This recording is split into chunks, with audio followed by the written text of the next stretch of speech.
second graders, we're starting a story today called Why Spiders Have Small Waists. Look at this spider, bright red, eating a pizza. That seems a little crazy. So right away, I know that this story is going to be a fiction story. Animals, spiders don't really go around eating pizza. So we're thinking about what kind of a book might this be? This is going to be a fiction book, right? And it's going to be a fantasy. We're going to have talking animals and animals acting like people, some personification happening there. Why spiders have small waists. Now this is also a story about a character named Anansi. And if you've read some of the other Anansi books, you will know that Anansi is quite a trickster. Anansi likes to play tricks. He plays tricks, he's a prankster, he's a little clever, and he often ends up learning a lesson. Now that lesson is called a moral. Okay, so there's a moral to the story. There's something that we should learn from the lesson. There's something that the character in the book learns too. The moral of this story is the lesson that we learn. Okay, now there's another word that I want you to think about. These two are both important, but the last word that I'm going to show you today is the word visualize. And if you look at this, you see the word visual in here. It's kind of like your vision, what you see. To visualize means that you're picturing things in your mind. So when we read a book, we take all of those words and even the pictures that are in the book, and we make our own picture. We make our own image of what's going on in the story. Maybe what would the other characters be doing? What would the characters maybe look like? What would their body language be? How would they be standing? How would they be, what would their voice sound like? But we're picturing in our mind, just like if this book or whatever book you're reading would be a movie or a TV show. So visualizing is really bringing that story to life in your mind and picturing in your mind, drawing that picture in your mind of what is going on in the story, what is happening, what would it look like if you were actually there. So we're going to read Why Spiders Have Small Waists, and I want you to be thinking in particular about visualizing as we read, and what is the moral of the story? What is the message or the lesson that we are supposed to learn? Why spiders have small waists.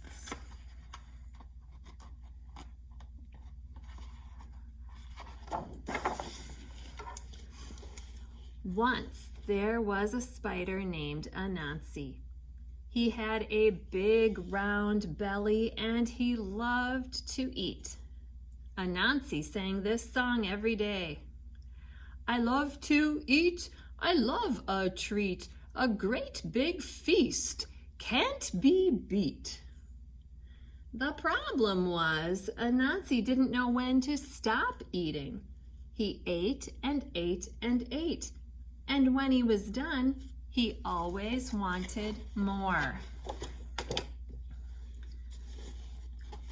One day while Anansi was eating, Elephant came by. Anansi, have you heard? Lion is having a big feast. Come along. Anansi beamed and sang his special song, and he began to follow Elephant to Lion's feast. I love to eat, I love a treat, a great big feast, can't be beat. So we know what Anansi is liking. He is liking food. Well, then Monkey appeared. Anansi, have you heard? Anansi, have you heard? Rhino is having a big feast. Come along. Anansi beamed and sang his special song again, and he began to follow Monkey to Rhino's feast. You could read this with me. I love to eat, I love a treat, a great big feast, can't be beat. And then he goes with Monkey. Now picture that in your mind. Picture him walking and singing. How would he be walking through? Then Anansi stopped short. Wait a minute, he thought to himself.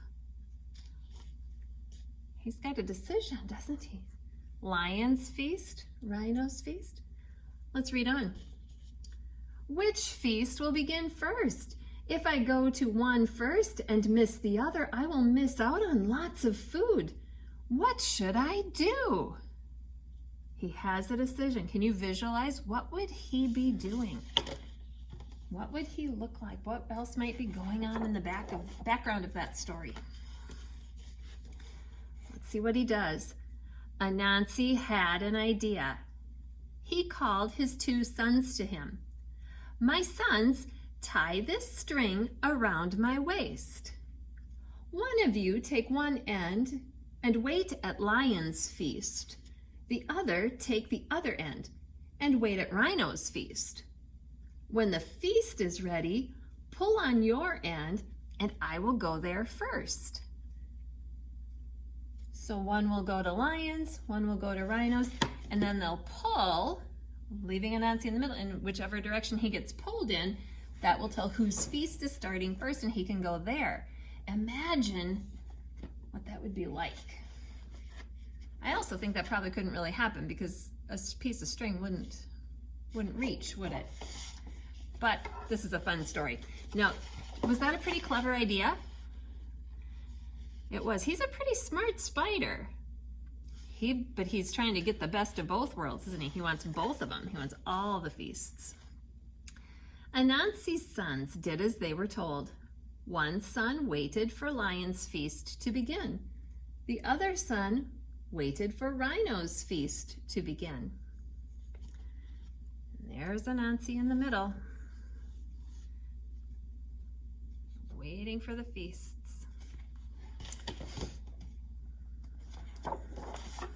Meanwhile, Anansi beamed. I am so clever, I will have double the food today. Would you help me, friends? I love to eat. I love a treat. A great big feast can't be beat. Suddenly, Anansi felt a tug from one of the strings. I'm ready to eat, he shouted. So it looks like somebody's pulling him. Oh my goodness.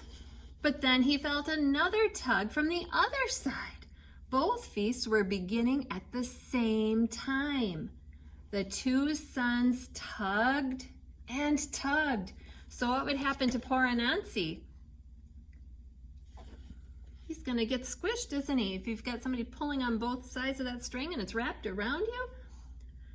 Let's see what he does up here. Stop, cried Anansi. But his sons could not hear him and they continued to tug. They tugged so hard that Anansi's waist became small. Now, do you think that's really how the spider got a small waist? I do think he probably doesn't feel very good right now. If I pictured in my mind, what would that be like? That is why today spiders have small waists and cannot eat big meals. Anansi was too greedy. He had learned his lesson. So what was his lesson? This story happens to write it right there. Anansi was too greedy. He learned his lesson.